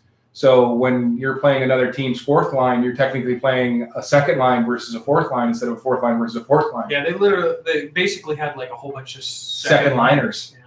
Yeah. But they did pull a couple of first line guys. They did get those, and then they got Marc-Andre Fleury from Pittsburgh. Well, he asked to go though, Right. Because he wanted to see if he could lead a team before he retires to a cup. You get a multiple-time Vezina winning goalie and 4-time Stanley Cup champ. And he's a Canadian. Same as Carey Price. He's from Quebec. But they're Canadian. You don't say Quebecians are from Canada. You say they're from Quebec. You can't deny that. Because every time we have this conversation, they're not from Canada, they're from Quebec. You don't understand. I don't. But so is the college doing anything else? They're teaching classes. Come up here and learn stuff. Well, I know that we were talking about that. What was it called? That like Scottish like pole throwing thing. Oh, did they do that yet? It got canceled. Why? Not enough interest. How could you not have enough interest? I would have done it. Well, I think it was just that. Well, it's kind of weird around here, and I don't know how to make people come to things like events. Because if you throw we had Rock Lotto, and that was just right here, right on campus. Didn't you guys do it in the auditorium? We did it in that the outside area there. Oh, you did do it outside. Would the wind die enough where you do it outside? It was nice. It wasn't that bad. But I don't think I saw really any students, like at least traditional students. There was a few, I think, but you would think with the dorms being right there, that they would have got up to come outside and see an event that was happening on their school campus, but they don't. Like I went to Simon Fraser University, and at the start of every year, there was kids all over the place. Like they were doing things in the quads and playing games. And then when I also was at Gonco College in Canada, and when I was there was kids all over the place doing stuff. And I know bigger areas like in cities, but I rarely see students doing anything here. And I don't know if it's just this time era where everybody just needs to be on their phone more than doing something. Is it, could it be COVID maybe? I don't even think anyone cares about that here. I don't think anybody cares about it anywhere at this point. Like there are people who care, obviously, but I mean, we've been in this for 2 years now, and it's to the point where it's just like I don't know. I honestly think it's like the technology stuff. Like I do feel like kids are just sitting in their dorms, like especially because I know guys are more likely to do it and just play video games with their buddies, rather than go outside and play frisbee or like flag football. Well, I've heard this from parents. Like they're like, these are people who don't have kids yet. I'm not gonna let my kids play on tablets and telephones. They're gonna play outside. Funny guy. Yeah. We limit the tablet, but we don't stop it. You're a funny guy. Because I see, like even in the shows that my kid watches, they use tablets and there's little cartoons now. Here's the thing, right? I don't know how my parents survive road trips with us. I don't either. If it took more than an hour to get somewhere, my mom said that I would talk nonstop while we were in the car. You do that now. Yeah, right? So if she would have had a tablet, she might be sane right now. Like I think I drove her loony. Especially that's what I would do. I'd be like, hey, look, I know this song. Do you know that this song was in one of the shows I was watching? Yeah, I was watching this cartoon about the Ninja Turtles and Leonardo. And she said I would just replay everything I was watching. Well, no, I go get my daughter from the club every day, and she replays it a whole day and then drive home. I don't remember any of it, but she replays her whole day. Yeah. You get the you got the responses that are automatic, where you're just like, oh yeah. It's just crazy. Do I really talk too much, Derek? Yes. What do you mean? What do I mean? You talk all the time. Yeah, but why not? Nobody else is talking. Somebody should. Well, no, maybe nobody else is talking because you're talking. Well, then talk over me. I think I'm the only one on this planet who can talk over you. Hey, here's a really important topic. Oh. It's about beer. Oh, yeah, very important. Top of the list. Scientists find 9,000-year-old Chinese pots that were probably used to drink beer. Just saying. Well, oh my God, that kind of reminds me. So, did you know what the first documented porn magazine was? First documented porn magazine? No. It was in Egypt. Really? Yeah. Those Egyptians. And it was crazy because it's in hieroglyph, right? Well, that just okay. So that just reminds me of the Robin Hood Men in Tights scene where he's sitting in the can. Oh, blinking, and he's blind and he's reading the Braille Playboy. So, like, you can see it, and I can't go into big detail on the radio, but it was pretty cool. So what they did was so when they made like the pyramids of Giza, they had built little settlements for like the common folk that were building it, and a guy was there just digging, because if you live there, you can literally just go to them and scour if you want. And he found a pot, and in that pot was like frayed paper. And so we got a hold of someone. They came and they took it and they pieced it all together and then made a recreation based on how the lines were to make it look as good as they could. And my goodness, man, it was like, so you have the hieroglyphs explaining, but then you have the pictures, and the male parts were extremely big. Wow. But let's look at like the Chinese or the Japanese. They wrote the Kama Sutra. That's been around thousands of years. But it was the thing. There's literally a guidebook on how to do it properly. The thing that's crazy about it though is like when we look at Egyptians, there is nudity in their drawings and stuff on the wall, but it's more representational. Well, it's not. But here's the thing: like when we think of hieroglyphs and stuff, we see maybe 5% of what's actually out there. They don't show you, like in the TV shows you're watching on Nat Geo, of what's on this wall, which was maybe the Egyptian version of Kama Sutra. Well, that's the thing though, with the Egyptian stuff, they'd never seen this kind of thing. This is the only thing.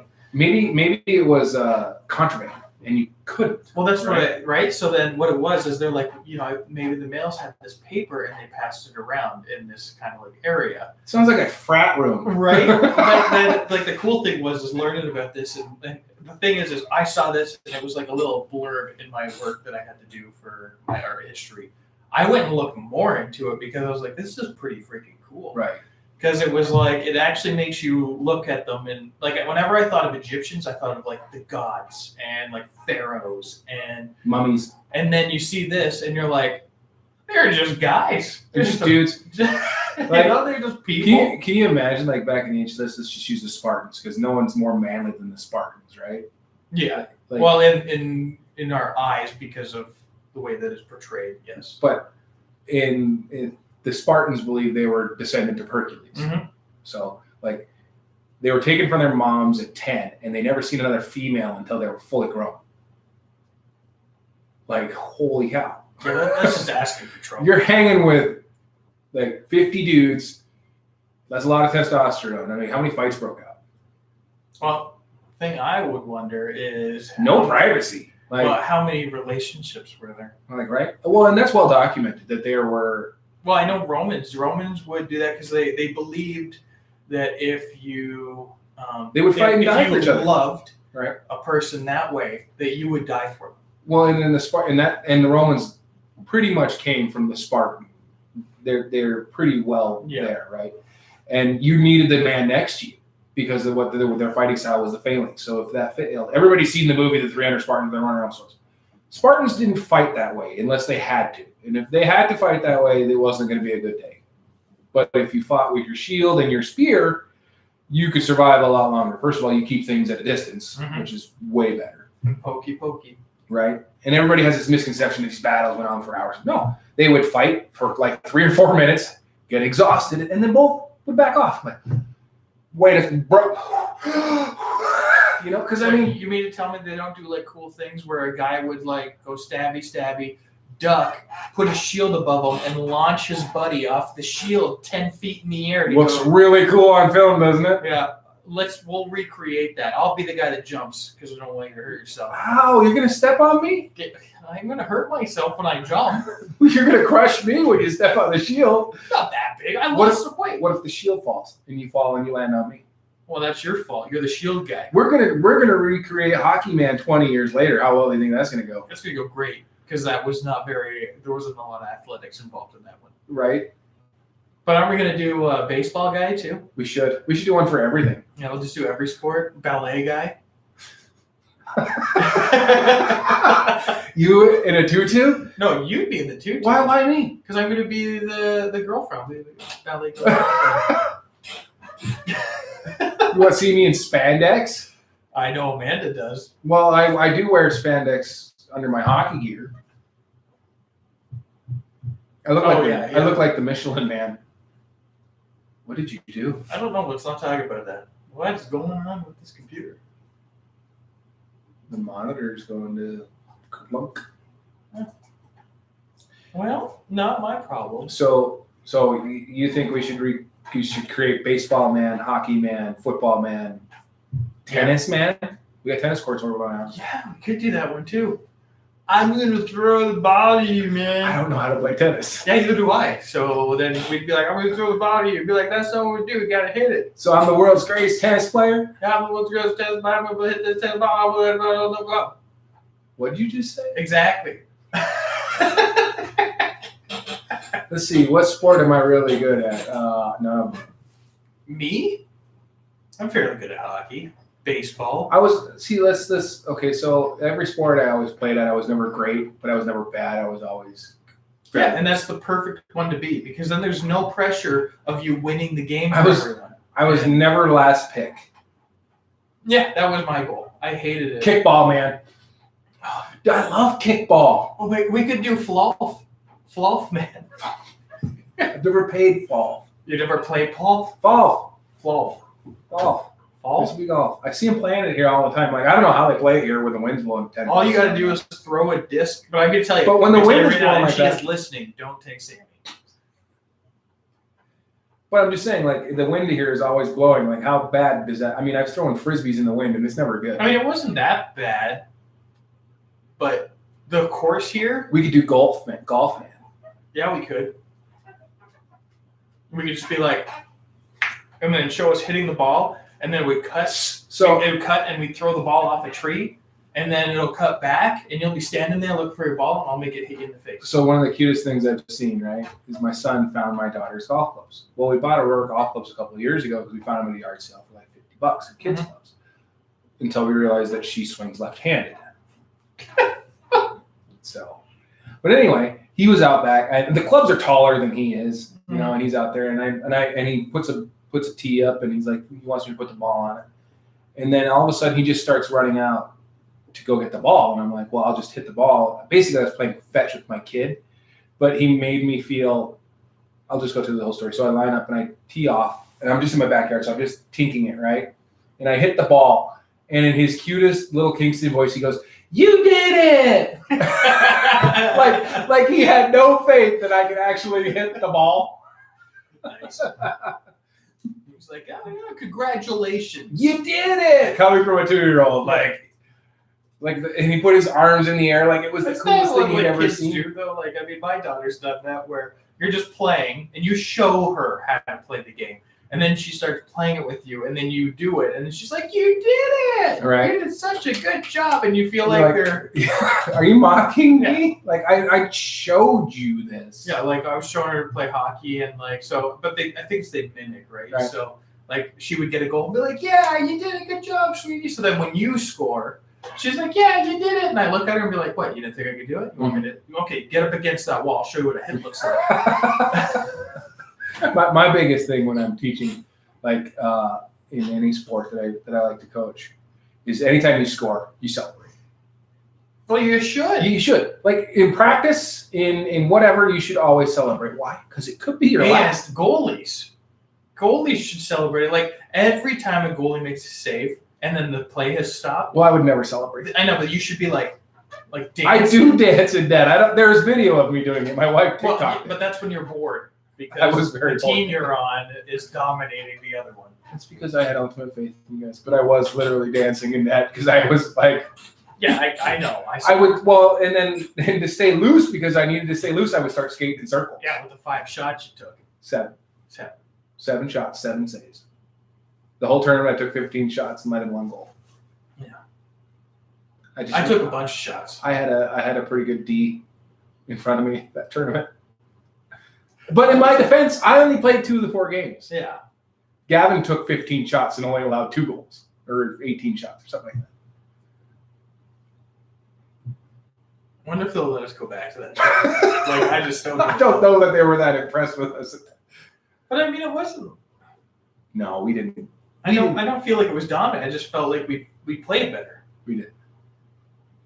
Right? And that first game could have went either way. We've been rolled like that in our tournament here. Yeah, but I mean, that first game we won 2-1, and we were down that whole game. They had chances. We were down 1-0 for most of the game. Yeah, and then I think Kevin got 1. And they called him the ringer because he got the second one too, I think. Yeah, I don't. And that's what bugged me. Kevin was a ringer. Yeah, I've never been called a ringer before, and I still haven't. Even that game that I scored 3 goals, 1 from your they knees. still called Kevin the ringer. One from your knees. No, I tried to score that one, but it is very hard to fake shooting on your knees like you don't know how to do it. I got an assist off my knees one of the times I got to skate out, which was fun. Oh. Now, I don't know. I'm excited for hockey this year, and I just hope that I just hope everybody has a good time. Here's an interesting fact for you, Barry. Hmm. Only 3% of prehistoric humans mated with their cousins. Do you know what the percent is today? There's going to be a lot more. 10. Hmm. It's over 3 times. It's because they knew better back then. Right? Nowadays, they got too many options Well, of. and I've heard stories of it where people start dating people and they don't realize they're related because, their families are so big and they're not. But what constitutes like being related enough to matter? Like if they're like your mom's cousin's brother's cousin. I honestly don't know. I don't want to think about that. Like, does that even count? I don't know, Derek. It seems like a situation I never want to be involved in. How would you know? Like, well, I know my buddy. So we lived in a small town, smaller than this, 2,000 people. we don't date anyone because there's He used to tell me, he's like, dude, I have to go back through my family tree to make sure I'm not related to anybody here. Because he was born there, he grew up there, and they were a big family. And because his last name was Wilson. Everybody's name is Wilson. Right? So I was like, well, I'm not from here. I'm from the city. He's like, well, you got free picking. So I used that to my advantage. That year. Yeah, I remember. I always got a kick at him. Because he's like, oh, I really like this girl. I was going to ask her out, but then I talked to my dad, and turns out she's my second cousin. So he's like, can't do that. Well, oh wait, Amanda sent us something the other day about the top 100. How awful the 500 greatest songs of all time. Oh yeah, and how the Rolling Stone has fallen or something. Yeah, like, well, and Let's see. here's the thing with that, and I'm just gonna go ahead and say it. Like, are they the greatest songs of all time? I bet. And here's the biggest thing, because DJs influence this. People, especially over the course of history, not so much now, but before digital play, you only heard songs from artists that DJs played. So you heard the music that the DJs liked, like you or I. Yeah. So whatever music came in, you would play it. Like I know when I finally started buying CDs when I started hitting my teenage years, I found out that the songs that were playing on the radio weren't the best songs on the records. Yeah. In fact, a lot of times I'm like, this song is actually kind of the suckiest song on the radio or on the album. And I think that has a huge influence on why some of these songs hit the top 100. Like it's just like Nelly's got like 3 songs in the top 100 of all time. But I think that's based on the amount of radio play they got because DJs liked them. Trying to find the top number 1. Well, it's a lot of scrolling. Well, I just kind of wanted to see, but for some reason, okay. So I have it right here. The number 1. Because if it's not Bryan Adams, they have no idea.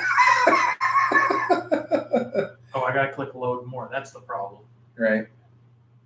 Like mine gets to 50 and now people are listening to the elderly playing with their phones.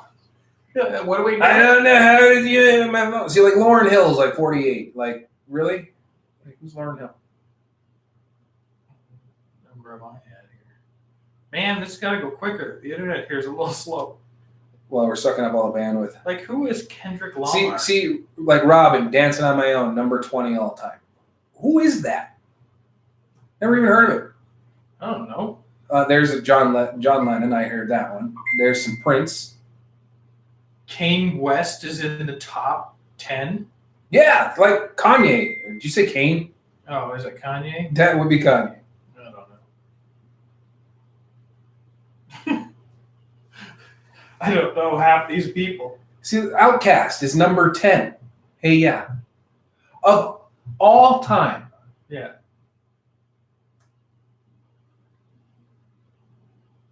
Missy Elliott, Get Your Freak On is at number 8 all time. Hey, at least number 6, we've got Nirvana. No, Nirvana shouldn't be on the number 6 is Marvin Gaye. What are you looking at? Look. Rolling Stone. Yeah, number 6. Number 6. What? Whoa. They're messing with our minds. They're not the same. Oh, that's because on this number 5 is Nirvana.